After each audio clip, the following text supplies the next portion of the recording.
लोकतंत्र में जब सवाल पूछने वाली आवाजों पर गोलियों का पहरा बैठ जाए और न्याय मांगने वाले पीड़ित के साथ देश का सबसे बड़ा विपक्षी नेता थाने की जमीन पर बैठ जाए तो समझ लीजिए कि बात सिर्फ एक शिकायत की नहीं बल्कि तंत्र के रवैये की है। दिल्ली के संसद मार्ग पुलिस स्टेशन से आज एक ऐसी तस्वीर सामने आई जिसने पूरे देश का सियासी तापमान बढ़ा दिया है। लोकसभा में नेता प्रतिपक्ष राहुल गांधी कथित पैलेट गन फायरिंग में घायल पीड़ित छात्र साहिल लोचव के साथ डीसीपी दफ्तर पहुंचे। उनकी मांग सिर्फ इतनी थी कि पीड़ित छात्र की शिकायत पर एफआईआर दर्ज की जाए और जांच अधिकारी की जानकारी दी जाए। लेकिन जब पुलिस ने कार्रवाई करने से इनकार कर दिया तो राहुल गांधी थाने के बाहर ही धरने पर बैठ गए। ये पूरा विवाद 20 जुलाई का है, जब दिल्ली के जंतर मंतर पर छात्रों ने नीट परीक्षा में गड़बड़ी और अन्य मुद्दों को लेकर संसद चलो मार्च निकाला था। आरोप है कि इस दौरान पुलिस और रैपिड एक्शन फोर्स ने प्रदर्शनकारियों पर अत्यधिक बल प्रयोग किया और पैलेट गन का इस्तेमाल किया। कांग्रेस का दावा है कि साहिल ने 14 अगस्त को अपने वकीलों के साथ दिल्ली पुलिस को लिखित शिकायत दी थी और 17 अगस्त को ईमेल और फोन के जरिए भी संपर्क किया था, लेकिन पुलिस ने न तो शिकायत की रसीद दी और न ही केस दर्ज किया।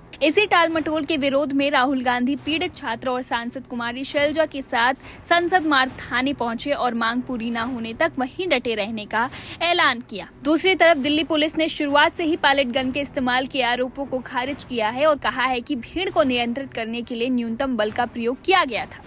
वहीं सीआरपीएफ ने कथित पैलेट फायरिंग को लेकर अपनी आंतरिक जांच शुरू की।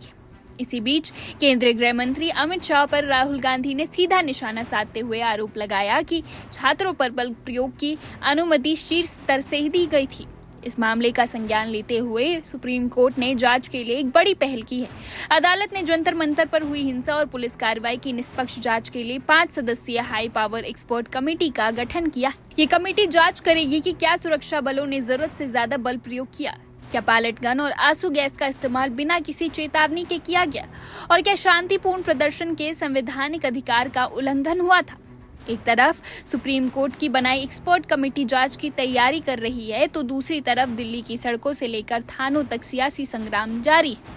सवाल ये नहीं है कि धरने पर कौन बैठा है, सवाल ये है कि अगर देश के नेता प्रतिपक्ष को एक पीड़ित छात्र की साधारण एफआईआर दर्ज कराने के लिए थाने के फर्श पर बैठना पड़ रहा है तो आम नागरिक के लिए न्याय की राह कितनी मुश्किल होगी।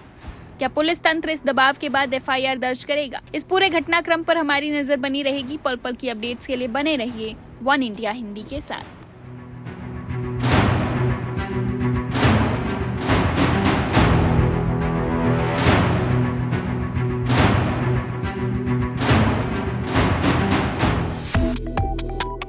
Subscribe to One India and never miss an update. Download the One India app now.